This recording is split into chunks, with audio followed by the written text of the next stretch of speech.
শ্মশান নামটি শুনলেই গা যেন কেমন ছমছম করে ওঠে। কারণ শ্মশান এমন একটি জায়গা যেটা আমাদের দাঁড় করিয়ে দেয় একটি নিষ্ঠুর বাস্তবের সামনে।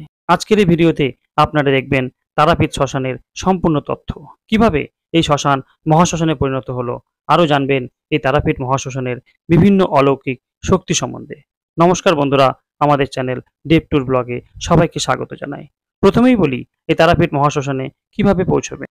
উত্তরবঙ্গ থেকে যেসব ট্রেনগুলি কলকাতা যায় বা কলকাতা হাওড়া থেকে যেসব ট্রেনগুলি উত্তরবঙ্গে আসে, সেই সব ট্রেনগুলি রামপুরহাটের উপর দিয়েই যায়। আপনাদেরকে এই তারাপীঠ মহাশ্মশানে আসতে হলে এই রামপুরহাট স্টেশনেই আসতে হবে। রামপুরহাট স্টেশন থেকেই 9 কিলোমিটার দূরে অবস্থিত এই তারাপীঠ মহাশ্মশান।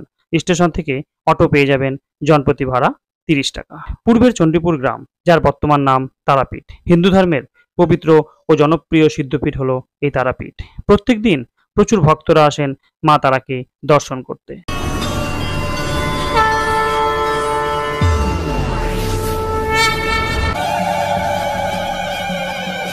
তারাপীঠে গভীর জঙ্গলের মধ্যে ছিল এই তারাপীঠ মহাশ্মশান। 1818 সালে মল্লারপুরের জমিদার শ্রী জগন্নাথ রায় এই তারাপীঠ মহাশ্মশানের পাশেই তারাপীঠ মন্দির নির্মাণ করেছিলেন। সাধক বামাখ্যাপা এই তারাপীঠের শ্মশানেই কঠিন তপস্যা ও সাধনা করে মা তারার সিদ্ধিলাভ করেছিলেন ও মা তারার দর্শন পেয়েছিলেন, যার ফলে পরবর্তীকালে এই তারাপীঠ সিদ্ধপীঠে পরিণত হয়। লোকবিশ্বাস মতে মা তারা দেবীকে এই তারাপীঠ মহাশ্মশানের অন্ধকার জঙ্গলে রক্ত পান করতে দেখা যায়। তারাপীঠ শ্মশানে ঘুরতে ঘুরতে দেখতে পাবেন প্রচুর সাধু সন্ন্যাসীদের, যারা প্রত্যেক দিন তারা মায়ের ধ্যান সাধনা করেন। শ্মশানের বিভিন্ন জায়গায় সাধু সন্ন্যাসীদের ছোট ছোট ঘর দেখতে পাবেন। রাতের অন্ধকারে সাধু সন্ন্যাসীরা যখন ধ্যানে মগ্ন থাকেন, তখন শ্মশানের জঙ্গলের বিভিন্ন জায়গায় নক্ষত্রের মতো আলোক রশ্মি উজ্জ্বলিত হয়। লোকবিশ্বাস মতে এই আলোকই হলো মা তারা। তবে সেই সময় সেই আলোর রশ্মির কাছে যেতে সাহস পান না কেউই।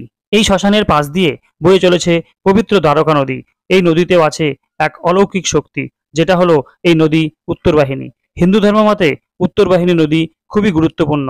ভারতবর্ষের প্রায় সব নদী উত্তর থেকে দক্ষিণে বাহিত হয়। ব্যতিক্রম হলো বেনারসের কাশীর গঙ্গা ও তারাপীঠের এই দ্বারকা নদী। এই নদীর জলে স্নান করলে মনের সমস্ত মনস্কামনা পূর্ণ হয় ও দূর হয় রোগ ব্যাধি ও পাপ। তবে তারাপীঠ মহাশ্মশান এখন আগের থেকে অনেক উন্নত। কাঠের চুল্লির পাশাপাশি এখানে ইলেকট্রিক চুল্লিরও ব্যবস্থা করা আছে। তারাপীঠ শ্মশানে আরও দেখতে পাবেন সাধক বামাখ্যাপার সমাধিস্থল। 1911 সালে সাধক বামাখ্যাপার মৃত্যুর পরে তার পূর্ব ইচ্ছাতেই এই শ্মশানের এক অংশে তার সমাধিস্থ করা হয়। সমাধি মন্দিরের পাশেই রয়েছে পঞ্চমুণ্ডির আসন। এই পঞ্চমুণ্ডির আসন ঘিরে আছে এক অলৌকিক শক্তি। এই পঞ্চমুণ্ডির আসনে বসেই সাধক বামাখ্যাপা তন্ত্র সাধনা করে মা তারার সিদ্ধলাভ করেছিলেন। খুব যোগ্য ও শুদ্ধ চিত্তের মানুষ না হলে এই আসনে বসা মাত্রই সারা শরীরে তীব্র জ্বালা অনুভূত হয় ও সেই মানুষ উন্মাদ পাগল হয়ে যায়। অর্থাৎ এই আসন আজও জাগ্রত। এইসব অলৌকিক বিভিন্ন ঘটনাগুলোই তারাপীঠ শ্মশানকে মহাশ্মশানে পরিণত করেছে। আর তাই প্রতিদিন হাজার হাজার মানুষ এই পবিত্র স্থানে ছুটে আসেন মা তারাকে দেখার উদ্দেশ্যে ও এই মহাশ্মশানের আধ্যাত্মিক পরিবেশে নিজেকে উৎসর্গ করতে। যদি ভিডিওটি ভালো লাগে একটি লাইক করবেন, চ্যানেলটিকে সাবস্ক্রাইব করে রাখবেন, বন্ধুদের সাথে শেয়ার করবেন। জয় মা তারা।